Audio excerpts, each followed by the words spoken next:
하나님 말씀 시편 137편 1절로 9절입니다. 우리가 바벨론의 여러 강변 거기에 앉아서 시온을 기억하며 울었도다. 그 중에 버드나무에 우리가 우리의 수금을 걸었나니 이는 우리를 사로잡은 자가 거기서 우리에게 노래를 청하며 우리를 황폐하게 한 자가 기쁨을 청하고 자기들을 위하여 시온의 노래 중 하나를 노래하라 함이로다. 우리가 이방 땅에서 어찌 여호와의 노래를 부를까? 예루살렘아, 내가 너를 잊을진대 내 오른손이 그의 재주를 잊을지로다. 내가 예루살렘을 기억하지 아니하거나 내가 가장 즐거워하는 것보다 더 즐거워하지 아니할진대 내 혀가 내 입천장에 붙을지로다. 여호와여, 예루살렘이 멸망하던 날을 기억하시고 에돔 자손을 치소서. 그들의 말이 헐어버리라 헐어버리라 그 기초까지 헐어버리라 하였나이다. 멸망할 딸 바벨론아, 내가 우리에게 행한 대로 내게 갚는 자가 복이 있으리로다. 내 어린 것들을 바위에 메어치는 자는 복이 있으리로다. 아멘. 이 시간에는 바벨론에서 부를 수 없는 시온의 노래라는 제목으로 은혜 나누겠습니다.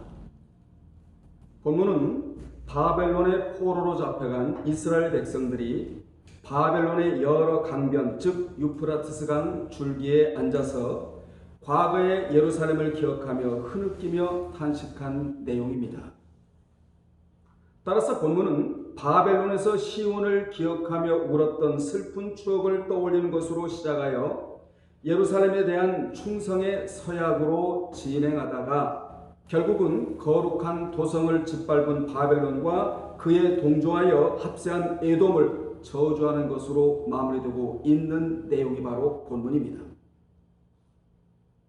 본문을 네 부분으로 나누면 다음과 같습니다. 첫째, 예루살렘에서 잡혀온 포로들은 바벨론의 여러 강변에 앉아서 시온을 기억하며 울었습니다. 1절에 그런 내용이 기록되어 있는데, 당시 바벨론에 사로잡힌 이스라엘 백성들의 모습은 그야말로 마음도 춥고 쓸쓸하고 환경에도 찬바람이 불어왔습니다. 한마디로 말하면 처연했다, 이렇게 표현될 수가 있습니다. 그들은 바벨론의 여러 강변에 앉아서 시온을 기억하며 통곡을 한 것입니다. 그들이 시온을 기억하며 통곡할 수밖에 없었던 까닭이 있는데, 그 까닭이 무엇이냐면 예루살렘 성전의 처참한 파괴의 기억과 그 이전 그들이 예루살em 성전에 모여 자유롭게 하나님을 예배하던 기억이 서로 대비되면서 그때와 지금의 상황이 극명하게 드러나는 비참한 처지에 대한 슬픔과 애통 때문에 강변에 앉아서 통곡을 하고 있었다고 성경은 말씀하고 있습니다. 그들은 성전을 생명으로 여기고 살았거든요. 그래서 이사야서 66장 1절로 3절에 보면 성전을 우상시할 정도로 성전을 생명과도 같이 여기며 그들은 살았습니다. 그러므로 그들이 성전에서 멀리 떨어져 있는 것 자체가 견딜 수 없는 고통이었습니다.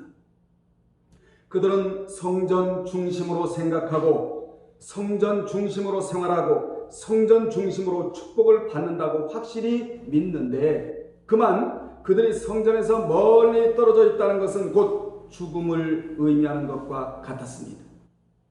그런데 그들은 지금 성전을 잃어버렸으니 통곡이 나오지 않았겠습니까?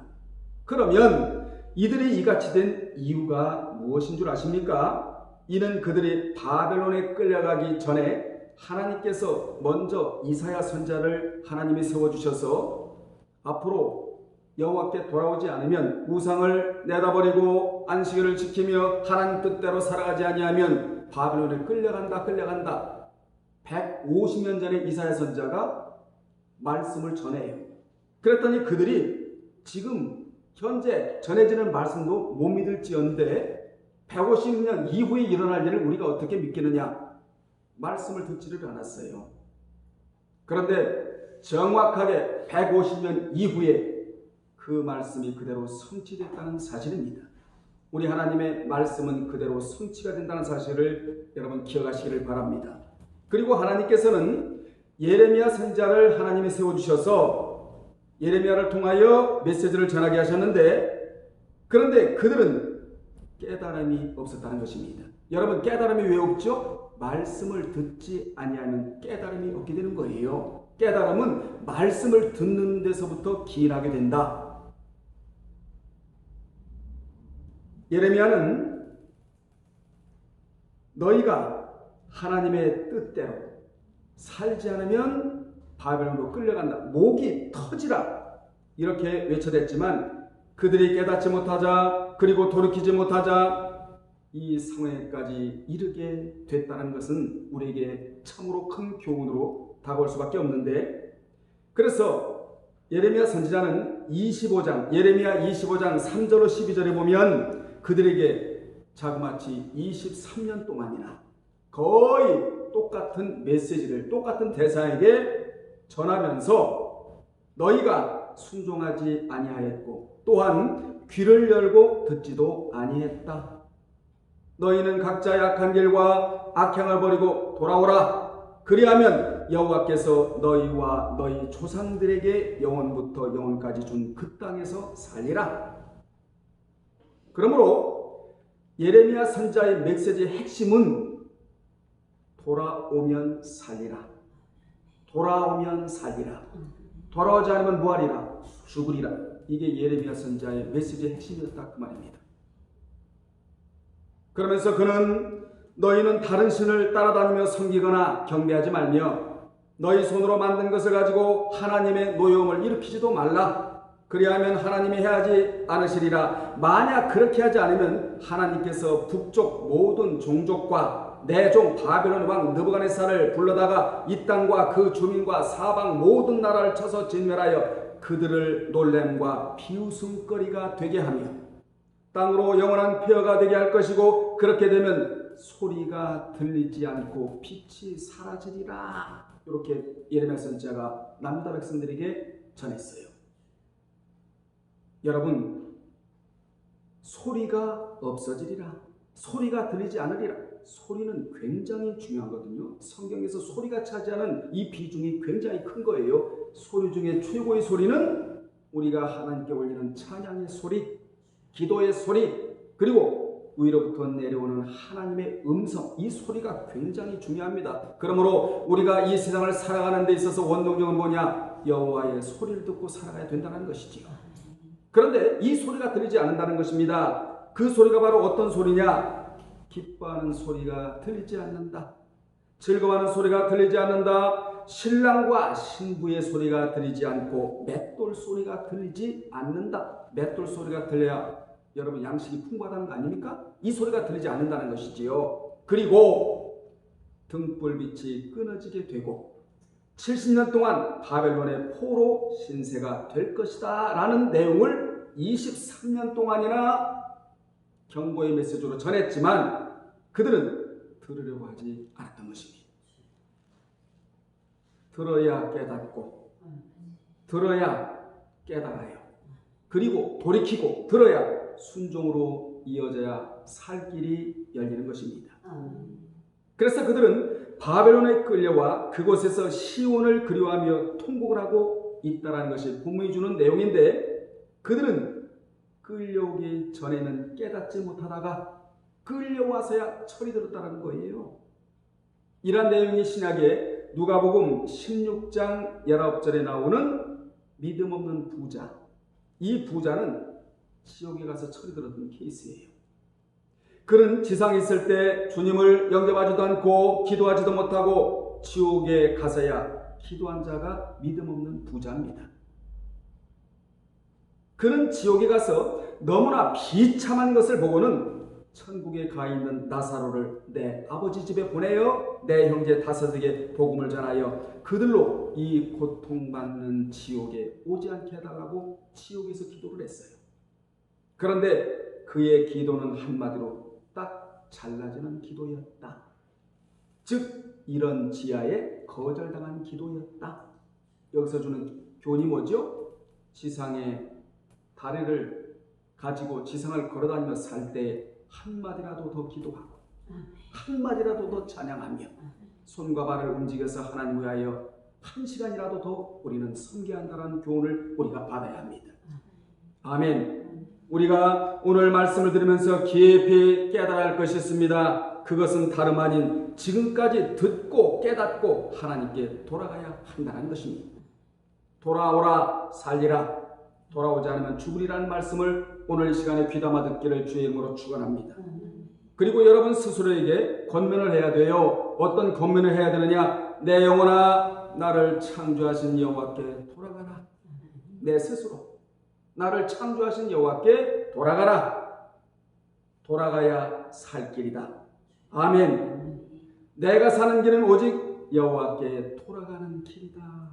여러분 스스로 여러분에게 권면하세요. 언젠가는 멸망할 바벨론 같은 세상에서 나와 주께로 돌아가라고 말입니다. 여러분 이 세상은 큰 성이자 화려한 유혹에 들키는 바벨론입니다. 그 세상에 살면서 취할 것이 있고 버릴 것이 있으며 빠져나와야 할 것이 있다라고 성경은 분명하게 말씀해주고 있는데 계시록 18장 14절에 보면 주님의 마지막 메시지가 나와요. 그 마지막 메시지가 무엇이냐면 내 백성아 바벨론 같은 세상에서 빠져나와 그의 죄에 참여하지 말고 그가 받을 재앙을 받지 말라. 이 메시지가 주님의 마지막 메시지예요. 그러므로 기독교는 믿음의 문으로는 들어가고 죄악의 문으로부터는 나오는 종교이다. 아멘. 이 문에서 나와야 천국으로 들어가는 종교가 바로 기독교라는 것입니다. 이스라엘 역사를 보면 진정 그들이 하나님을 예배하고 경배하는 것이 얼마나 큰 축복이며 은혜인지 깨달았던 적이 그리 많지를 않아요. 오히려 그들은 그것을 짐으로 여기고 심지어 억지로 해야만 하는 의무로 여겼던 것입니다. 그러나 정작 그 은혜의 자리를 박탈당하고 내쫓기게 되어서야 비로소 그것이 얼마나 큰 은혜인지, 그것이 얼마나 큰 은혜였으며 그것을 우리가 소홀히 했고 경시했던 자들의 죄가 얼마나 큰 것인가를 후에 절감을 하게 되는 거예요.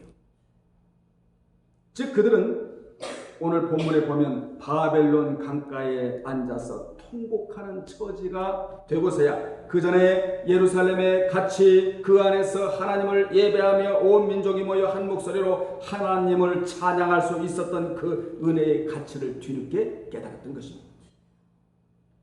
이 모습이 바로 저와 여러분의 모습입니다. 어찌 보면 우리도 매주 예배하고 하나님을 찾는 것이 식상이 되어 그분의 존귀함을 모르고 살아가고 있는지도 몰라요. 오늘 말씀 듣고 여러분의 심령을 여러분 스스로 점검하기를 주의 이름으로 축원합니다. 우리가 우리 하나님을 아버지라고 부를 수 있는 것은 너무나 엄청난 특권입니다. 그런데 왜 우리가 하나님을 예배하고 찾으면서도 변화가 일어나지 않느냐면 먼저는 식상이 돼서 그래요. 오늘 변화 안 되면 내일 변화되면 되지. 이렇게 식상이 돼서 그래요. 아니에요. 오늘 이 시간 변화되어야 합니다. 오늘 이 시간이 바로 저와 여러분이 변화될 시간이라는 사실입니다. 그리고 또 하나는 오늘 예배만 있는 것이 아니고 후에도 예배가 있지. 이런 생각 때문에 우리가 변화되지 않는 거예요. 오늘 예배 시에 우리는 하나님을 만나야 합니다. 오늘이라는 시간이 굉장히 중요한 시간이에요. 내일은 우리 시간이 아니에요. 하나님이 허락해 주셔야 할 시간이 내일의 시간이거든요. 초대교회 때 진실한 신앙인들은 무수한 박해와 탄압 속에서도 하나님을 예배할 수 있고 하나님의 이름을 부를 수 있다는 사실만으로도 큰 기쁨이자 소망이자 은혜였습니다. 그런데 지금의 우리의 모습은 어떻습니까? 예배를 부담스러워하고 있어요. 의무감 때문에 예배드리고 있는 자들이 굉장히 많아요. 예배가 길다, 찬양이 길다, 불만을 토로하는 자들이 굉장히 많아요. 제가 98년도에 개척을 했는데요. 그때는 장의자를 놓지 않고 방석을 놨어요. 그게 유행했어요, 한때. 그래가지고 방석을 놓고 예배드리는데 어떤 집사가 한 사람 왔더라. 와가지고 서서 예배를 드려요. 그래서 내가 왜 서서 예배 드리냐고. 다 앉아서 예배 드리는데. 앉아서 예배 드리라고 했더니 하는 말이 예배 끝나고 난 이후에 예식장을 가야 되는데 바지가 구겨지기 때문에 서서 예배 드린다고. 그런 사람도 있더라고.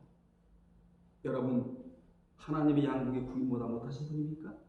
그런 하나님을 왜 믿고 돌아다닙니까? 우리 하나님은 위대한 분입니다. 창조주가 되시는 분이 하나님이에요.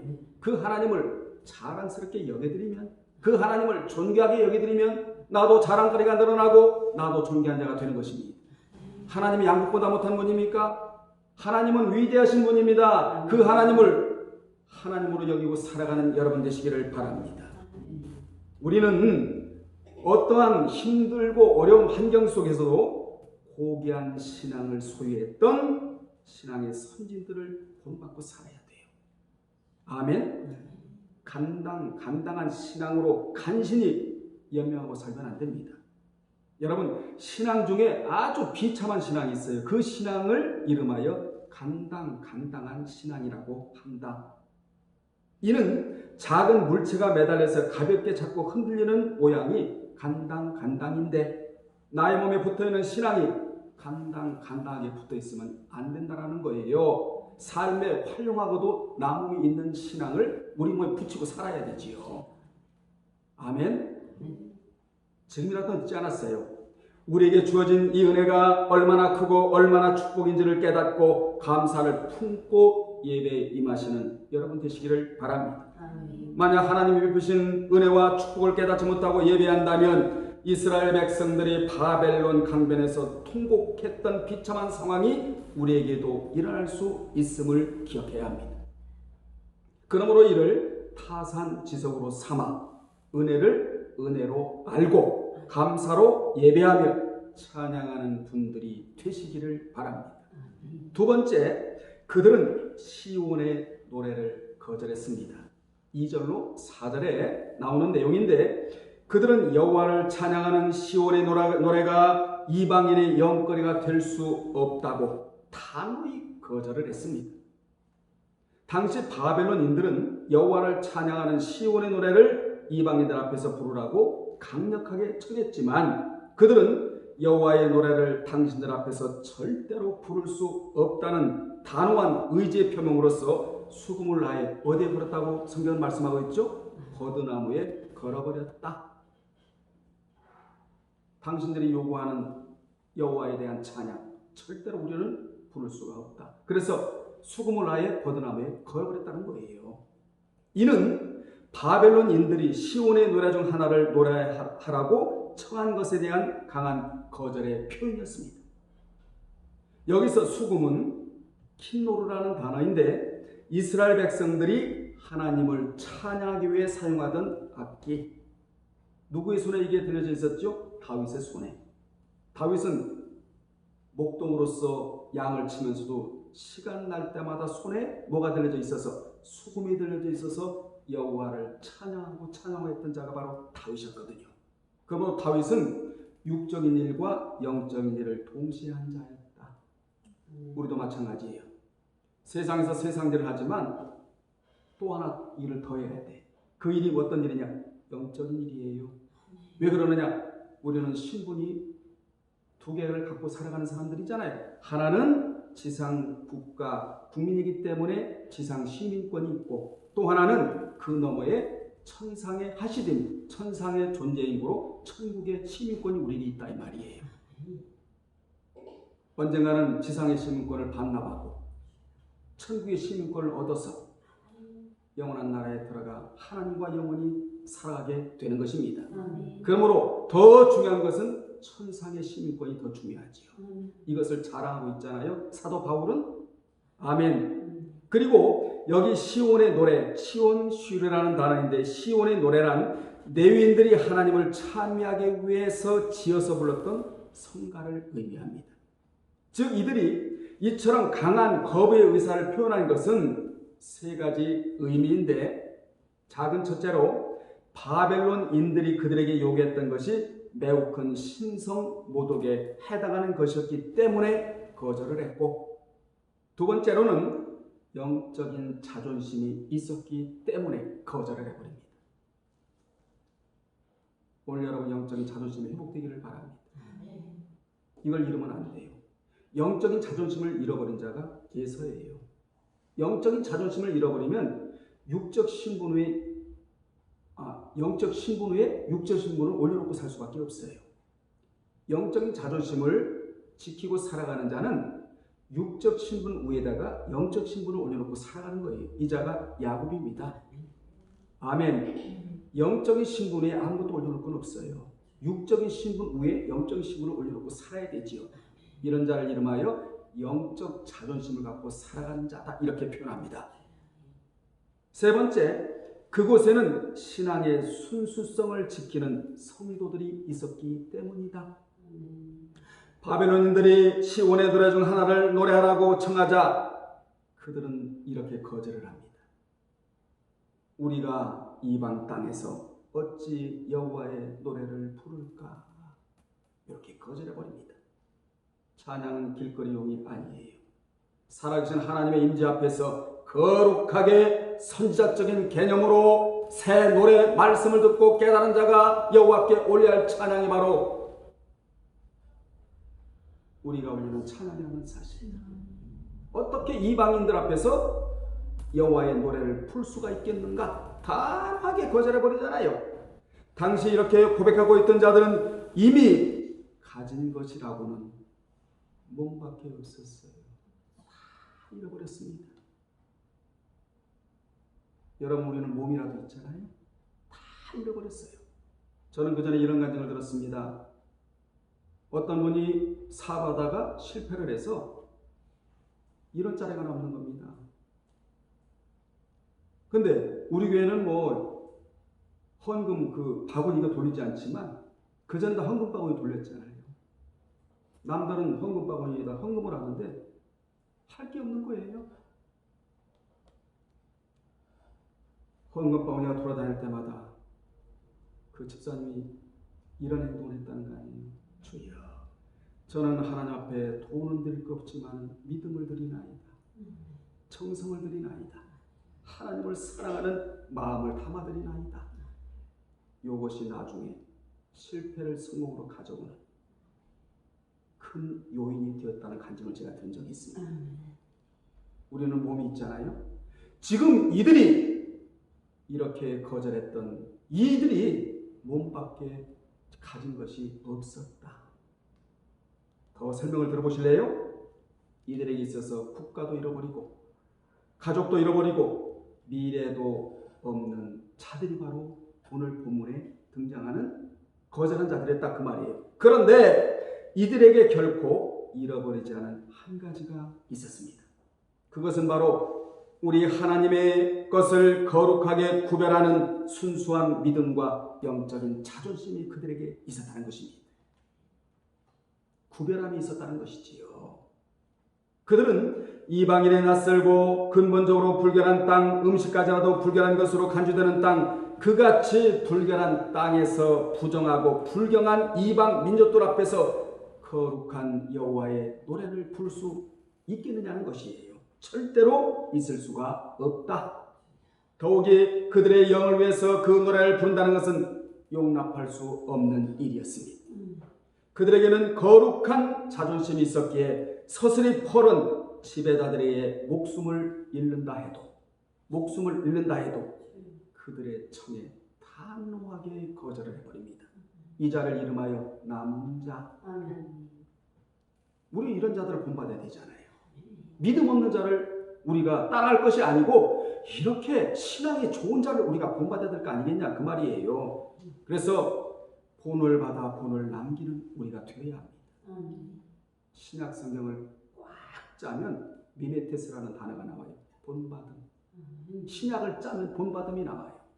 이 본받음이라는 단어가 여호와를 따르겠다, 주님과 동행하겠다, 주님의 제자가 되겠다, 그분의 뜻대로 살아드리겠다라는 의미가 들어있다, 이 말이에요. 그래서 우리는 본을 받아 본을 남기는 위대한 자들이 되어야 합니다. 아멘. 오늘 말씀 읽고 여러분들에게 있어서 이 거룩한 자존심이 여러분의 마음에 각인되기를 주님의 이름으로 축원합니다. 세 번째, 그들은 결코 예루살렘을 잊지 않겠다는 굳은 의지를 표명하였다. 몇 번째죠? 네 번째인가요? 세 번째잖아요. 그죠? 5절 6절에 자 5절 6절에 봐요. 그들은 예루살렘을 향해 이렇게 말을 해요. 예루살렘아 내가 너를 잊을진대 내 오른손이 그의 재주를 잊을지로다. 내가 예루살렘을 기억하지 아니하거나 내가 가장 즐거워하는 것보다 더 즐거워하지 아니할진대 내 혀가 내 입천장에 붙을지라도 너희들 앞에서 절대 시온의 노래를 부르지 않겠다. 이 내용 아닙니까? 이 표현은 비록 우리가 바벨론의 포로로 끌려와 우리의 의지와 상관없이 살아가야 하는 비참한 처지이지만 우리 자신이 하나님의 선민이며 하나님을 모신 자로서 오직 하나님을 섬기고 경배해야 하는 자임을 결코 잊지 않겠다는 그러한 단호한 결의가 담긴 고백이에요. 신앙은 고백과 함께 가는 것이거든요.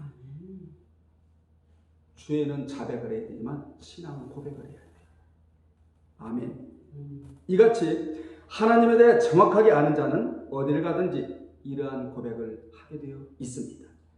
그들은 포로가 되어 끌려온 이방 땅에서도 하나님의 뜻을 지켜 행하기를 다짐을 합니다. 이는 마치 이방 땅에서 우상에게 바쳐진 음식을 절대로 먹지 않겠다고 분명한 뜻을 정한 다니엘과 같다 하겠습니다. 그들은 자신들을 향해 예루살렘을 잊고 신앙의 절개를 포기한다면 손이 말라버리고 혀가 입천장에 붙어버리는 가혹한 저주가 내리게 될 것이라고 기원하면서까지 자신의 신앙을 지키고자 몸부림을 쳤다라는 거예요. 그러니 이들의 신앙이 얼마나 값집니까? 여러분이 지니고 있는 신앙이 값진 것입니다. 보배로운 것이에요. 이 신앙을 지키고 살아가기를 주의 이름으로 축복합니다. 우리가 살아가는 시대도 이들이 끌려갔던 바벨론과 마찬가지라고 제가 위에서 잠깐 언급을 했는데 이 세상은 온갖 죄와 타락, 범죄, 우상, 물질, 만능주의, 이기심, 물신 숭배가 팽배한 시대가 바로 오늘날이잖아요. 이러한 시대에서 순전한 신앙을 지키기가 쉽지를 않아요. 그렇지만 이러한 시대에도 신앙의 절개를 지키는 자들이 있다. 반드시 내 신앙을 하나님과 마귀와 이방 사람들에게 보여주겠다는 사람들이 있기 마련이다. 그러한 자들이 있기에 하나님이 아직도 이 세상을 잡고 계신다 그 말입니다. 알고 보면 여러분의 가정을 여러분의 신앙으로 잡고 있는 거예요. 아멘. 거룩한 신앙이 없으면 다 놓치고 말아요. 그러나 거룩한 신앙이 있으면 다 잡고 살아갈 수 있게 되는 것입니다. 네 번째, 예루살렘을 유린한 원수인 바벨론과 에돔의 에돔이 행한 대로 갚아달라라는 기도를 하고 있습니다. 7절로 9절에 본절에서는 원수들을 향한 직접적인 저주를 선포하는데 특히 7절로 8절에 보면 그들이 지금 무서운 기도를 드리고 있습니다.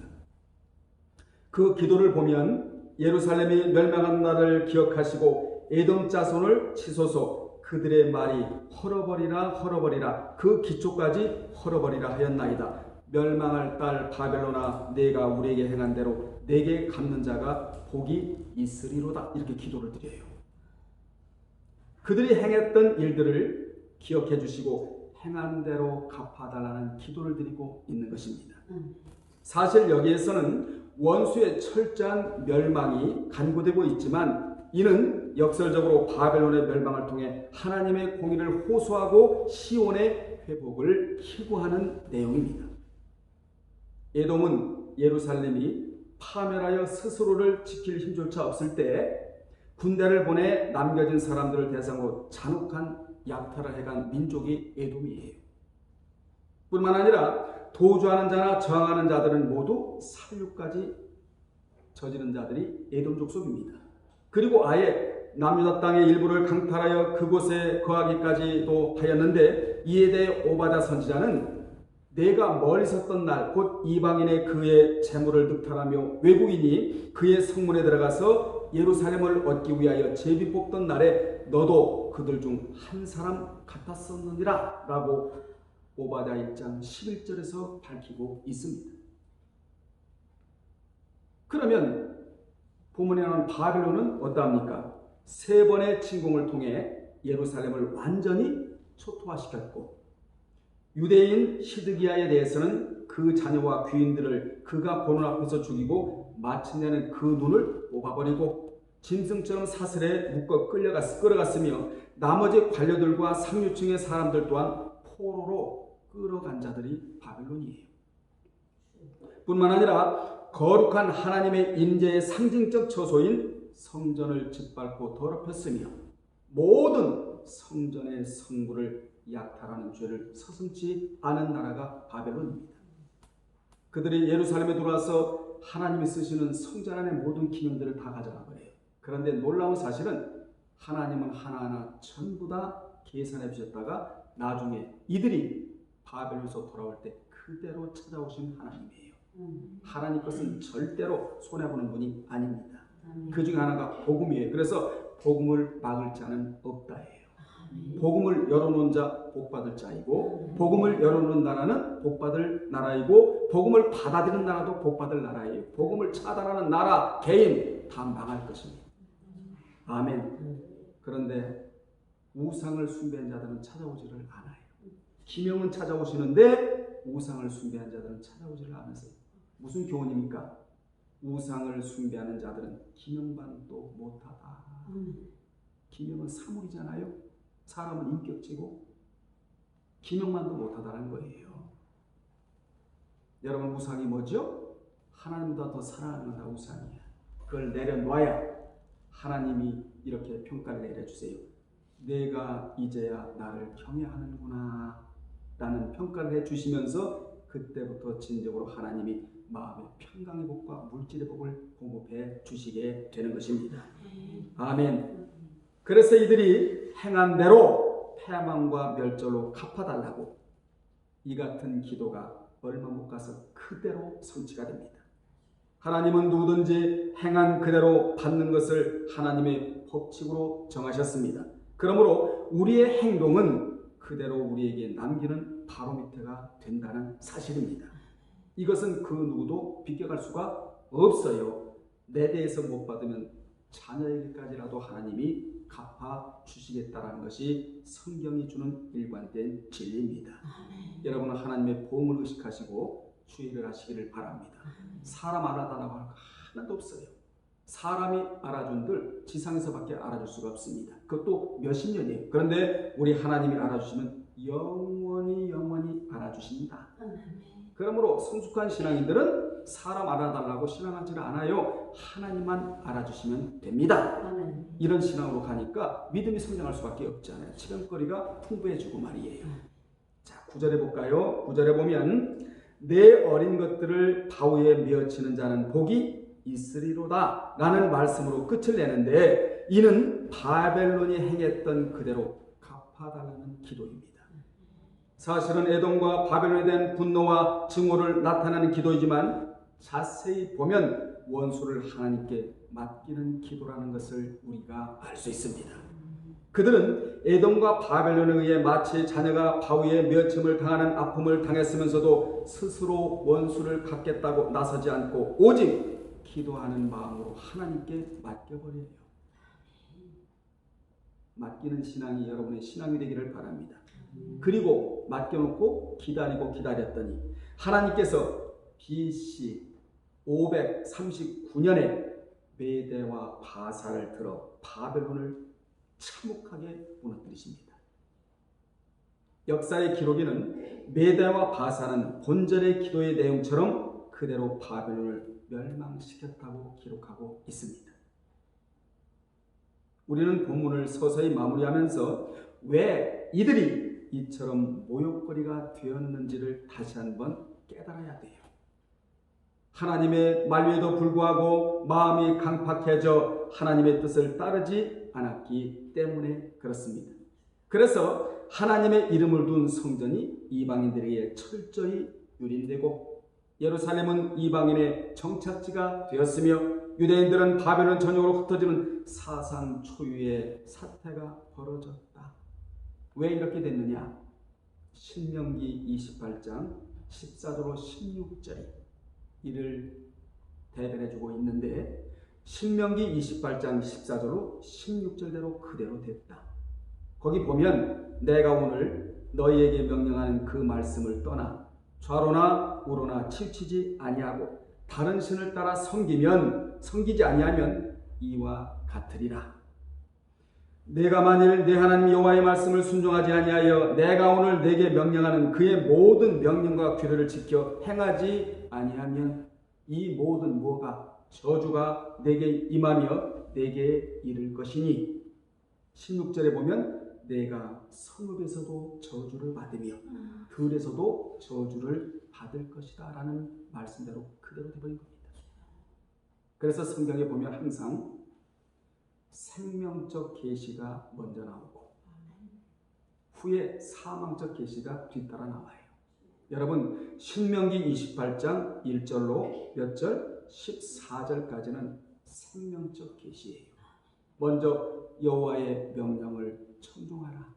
지켜 순종하라. 그리하면 내가 이러이러한 복을 주겠다. 하나님의 약속입니다. 그렇게 하지 않으면 사망적 계시가 뒤따라 나오는데 저주라는 단어가 따라 나온다는 사실이에요. 그럼 우리는 생명적 계시 안에 살아야 돼요. 살아가는 방법이 뭐죠? 순종하는 것이다. 아멘. 사망적 계시에 살면 안 됩니다.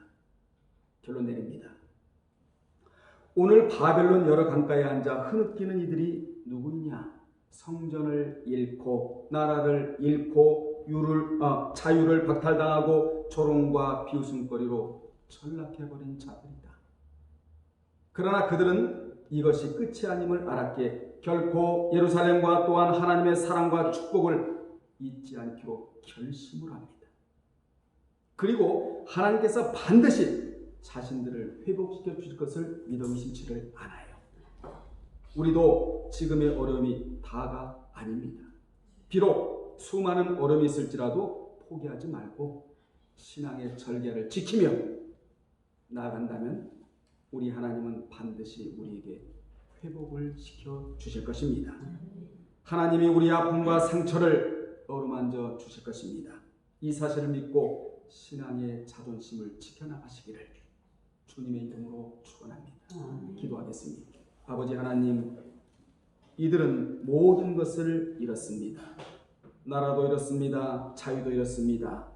물질도 잃었습니다. 명예도 잃었습니다. 그러나 신앙만은 있었으며 영적인 자존심이 있었습니다. 우리도 영적인 자존심을 지켜나가며 신앙의 절개를 지켜나가는 그러한 상황에서 하나님이 반드시 회복시켜 주시는 은총이 있을 줄로 믿습니다. 우리에게 은총을 베풀어 주옵소서. 예수님의 이름으로 기도합나이다.